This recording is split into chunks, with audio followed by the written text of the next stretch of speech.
Welcome one and all, my name is Tawess and today we're hunting crab, king crab. But unlike some crazy people in the Bering Sea, we are not going to drown or freeze to death. We're just going to paint this model.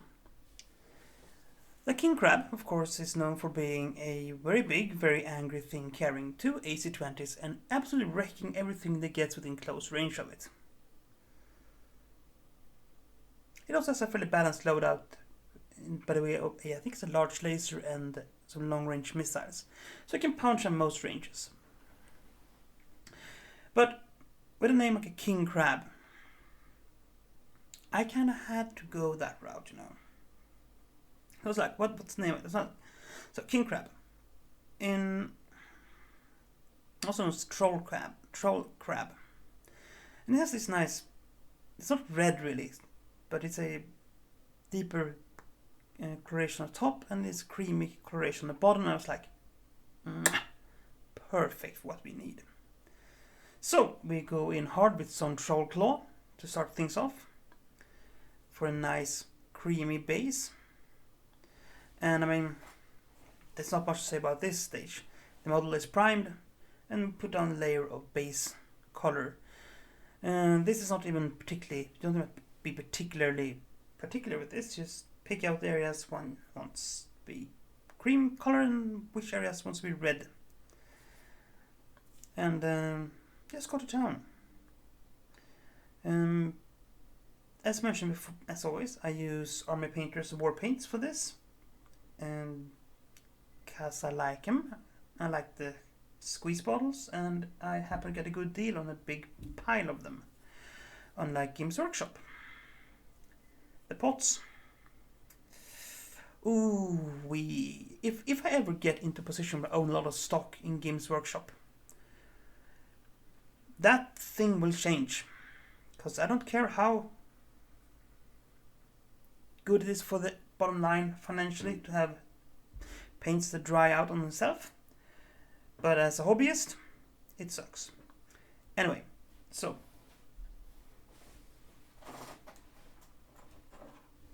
beyond that, we'll also be using corpse pail and mummy robe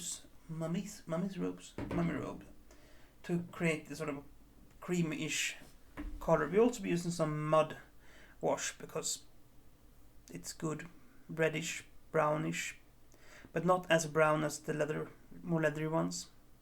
It is nice. And yeah, I don't know. Not much more to say about it. And we're using a wet palette to make sure the paints stay hydrated, because they're all we.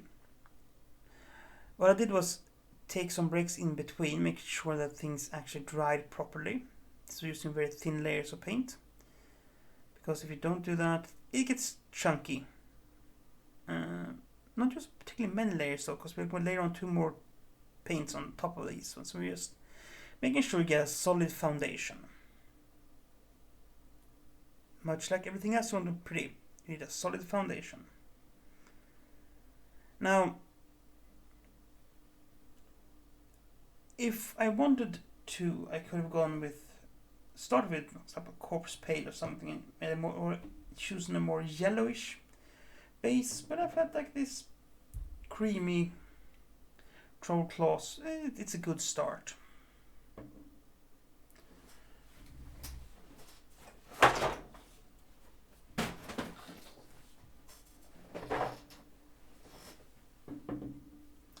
Of course, you can't have a good crab without some good red, now can you? Well, I guess you can in theory, but I don't feel like having it. Sorry. Yeah. So, to start off the red, we get some nice chaotic red, which is a really nice brownish red color. It is a lot less brown than it looks on the tin.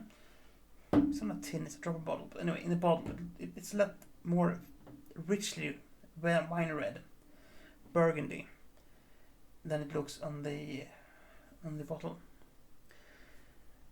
I mean, again, we are just putting down the base layer because we want a solid color.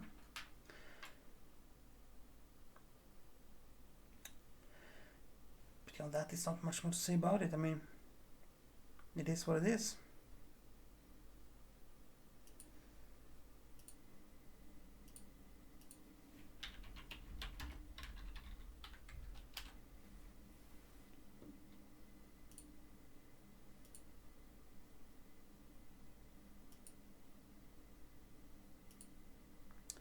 But yeah, putting down a nice solid layer of paint.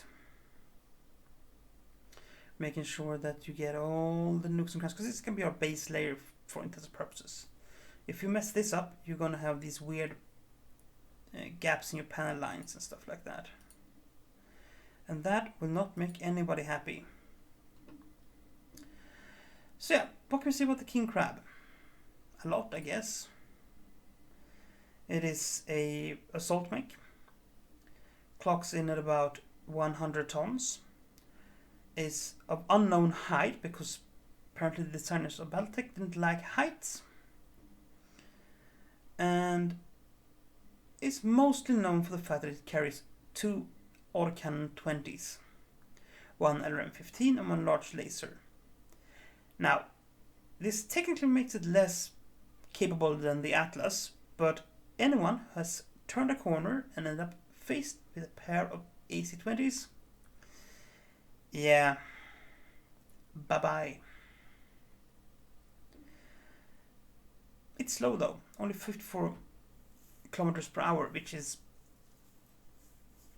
basically, you can bike away from this thing on a good bike. But yeah, it also has this really horrible naming scheme, which is KGC 000B, 4 zeros, code 0, 001, 005, 005R, 007, which of course is kind of fun, 007. But, I mean, how you keep track of all these ones? And, I mean, it's one of these old dogs, basically. But of course, carrying AC-20s, it is really prone to running out of ammo. And that is not good, because then you end up basically just a large laser, and when you're moving at 54 kph, which means that a generator can basically back up past you, and only have a large laser left to defend you, it's gonna be bad. You're gonna have a bad day. But, I mean, right up to that point, there is no stopping you. You are armed to the teeth, you have armor to the teeth, you pretty much can walk through everything and lay down enough fire to annihilate most buildings. I mean, depending on which way you lean, AC-20 is either a battleship artillery piece or a Vulcan autocannon. Depends on how you look at it. But anyway, you shoot through things. And of course, it is one of these really, really tasty endgame mix for most games. So it has a place in most people's hearts. And yeah. Really good actually. See, this is more burgundy than brownish red, because on the can it's a brownish red, but there is burgundy. Very nice. So yeah.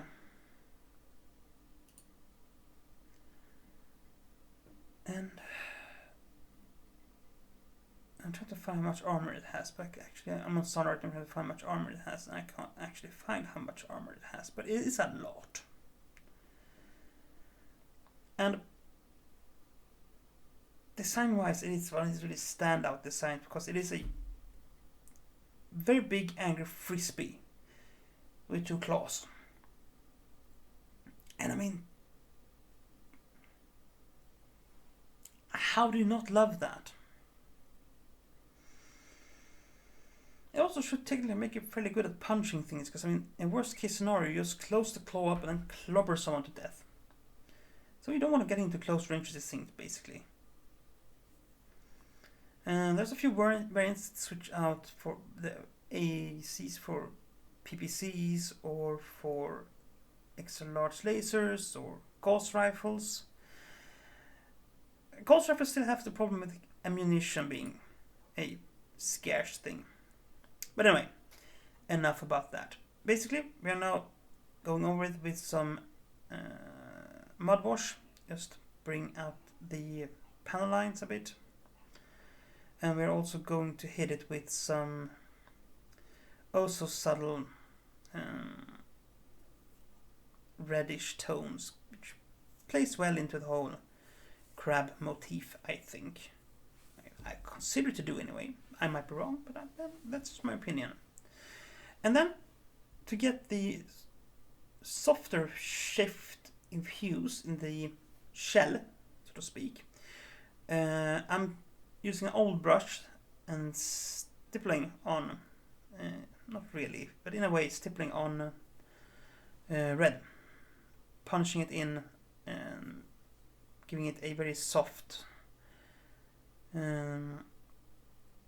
gradient feel to it. But of course, the problem here is that we unfortunately have to make an arm laying on the table, so we're going to see some wobbling now, because we really jammed that paint in. But as I said, I wanted to have a nice gradient from the dark chaos red over to the more general dragon red, which is the mid-red color. And we're going to, because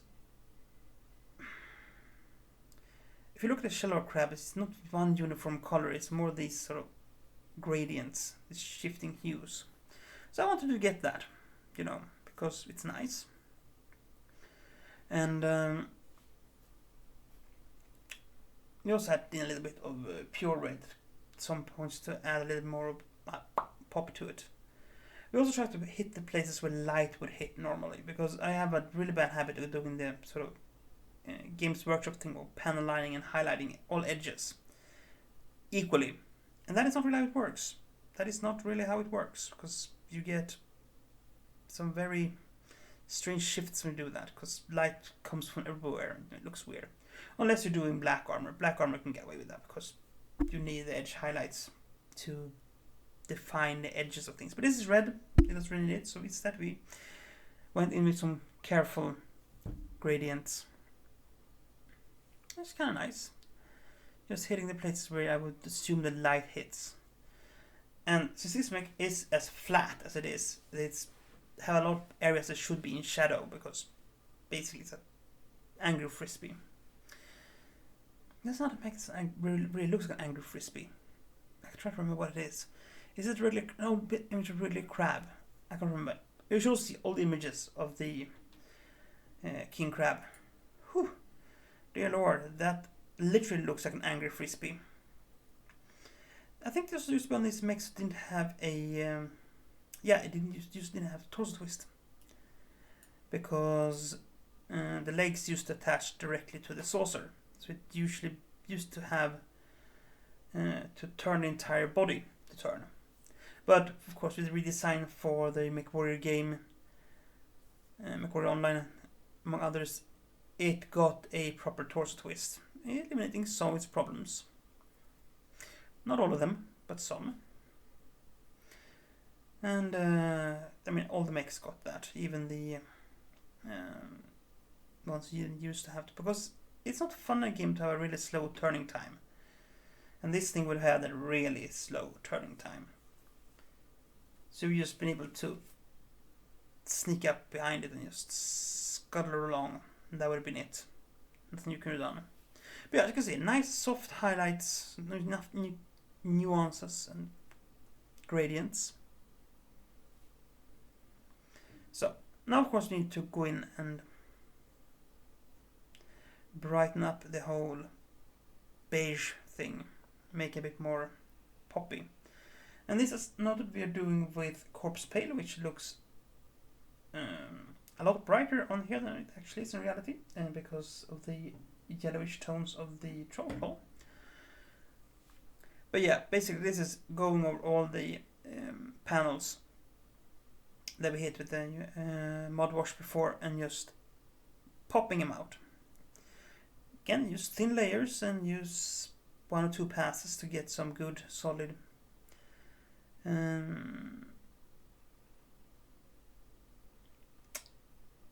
what do you call it?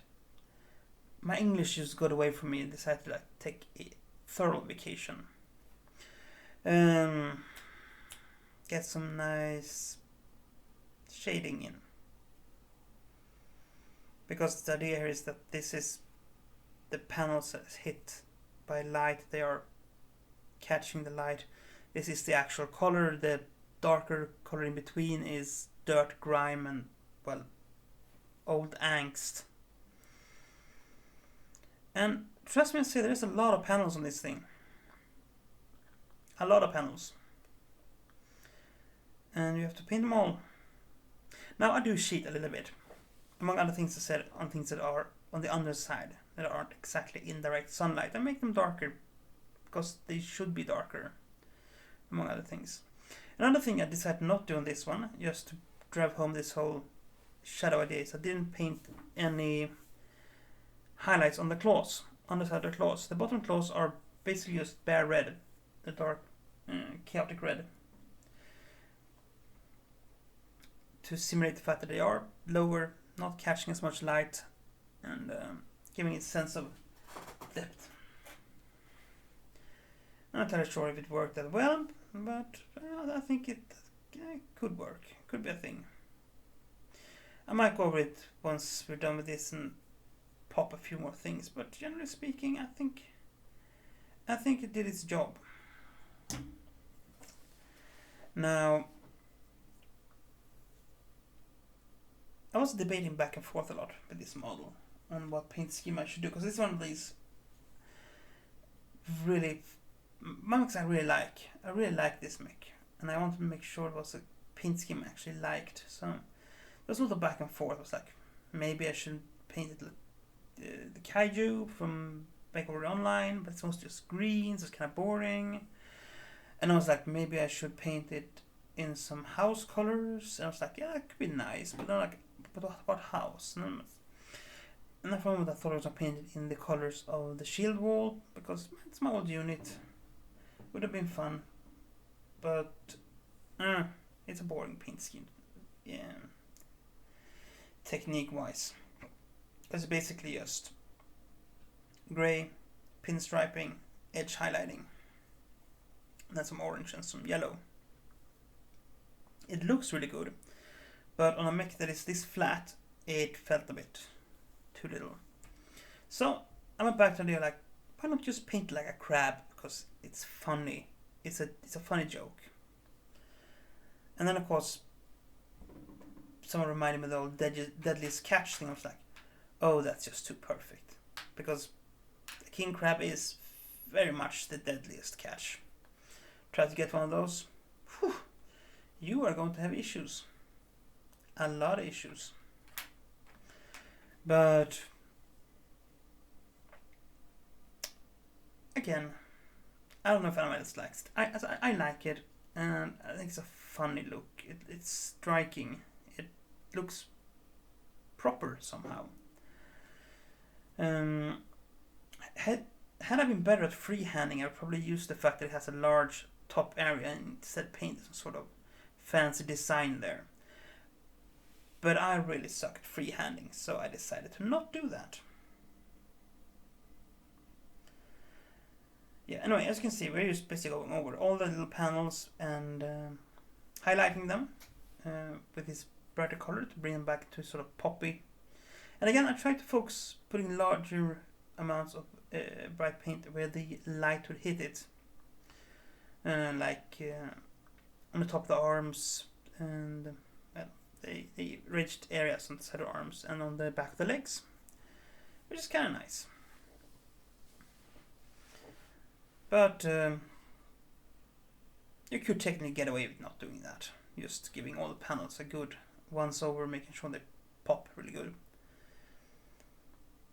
And of course, before anyone asks, we are going to leave the base as is, because, well, I've been over this before. I really hate doing bases on these because it's hard to get a good sense of scale, because if I put some static grass on the base, or a rock, that rock could easily end up being like 6 to 8 meters tall. It's like, that's not a rock anymore, that's a small hill. A small, slightly confused hill. So yeah, we skipped that. Just hit these antennas. These antennas kept getting rubbed off, by the way. I think I actually in the end just stopped trying to repaint them. They are very inclined to be scuffed up.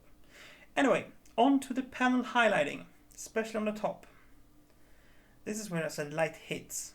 Seriously, so we're going to go in with some pure red and nice diluted pure red, and just carefully and slowly, doesn't look particularly slow here, but trust me, it was fairly carefully and slowly pick out all the edges, just to make sure that the top has some dimension to it, because it needs that. You need dimension to it, because it's a big flat surface. It's probably biggest and flattest surface in a mech in this game. And yeah, I also got a new brush. This is my first stab at a natural hairbrush. It's not it's a silver series from Green Stuff World, so it's not super premium, but it is a natural hairbrush in comparison to the synthetics I'm using for this. I like it. It has a lot of control. And that is good, because when you do edge highlighting, control is one of the things you need. And this is one of these things I'm going to say. If you are going to try to be seriously do this, if you want to improve, getting a mid-range natural hairbrush, Kolinsky, something like that, if you're afraid about it, just save it for edge highlighting and pinstriping and things like that. It makes a difference. It holds water and paints a lot better than the regular ones, and it doesn't split as quickly as synthetic brushes does. But still, I think I've roughed this one up a lot with this, because I became a bit careless by the end and started to brush on larger areas, and then it bent. But I mean, what is one to do? And you can see here, now I'm like going ham on a few areas, because I'm starting to feel, I should take a break, but I was like, no, I'm just gonna push through it. Don't do that. If you're starting to feel like, oh, I should take a break, then take a break. I didn't do this here, and it kind of suffered a bit in the end. It still came out good, but not as good as it could have. Because I was like, I just want to be done with this. I want it done. Finished, finito. Hasta ma pasta. I also completely forgot to paint the barrels, but on the inside of the barrels, but that's a later problem. That is one of these easy things to fix. And that's a king crab pretty much.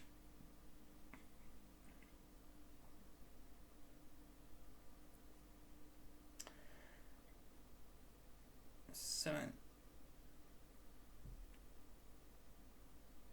what I'm doing now is basically putting on a few pinkish dots on the top. Again, a little bit more texture to it. It did not turn out as good as I was hoping it would, but it's still kind of cute. It has a bit of texture to it. It's nice. But yeah, this is pretty much the king crab for you. A fantastic mech that I think is a fantastic model. I have a unlicensed model too of it that is really nice, and I'm considering picking up a large scale model for it.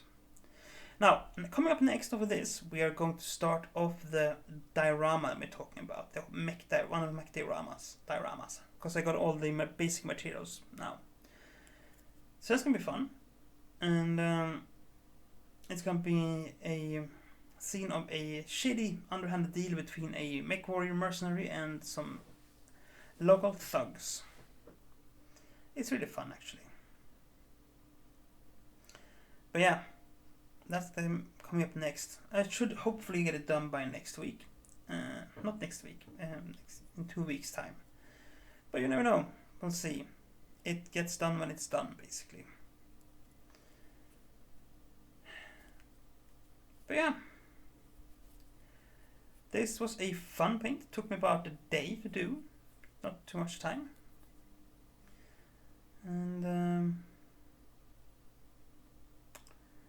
yeah, I guess it's time to sign off, because there's not much more else to do now. Just the beauty shots. So until next time, stay safe, be kind, and do play fair. Bye.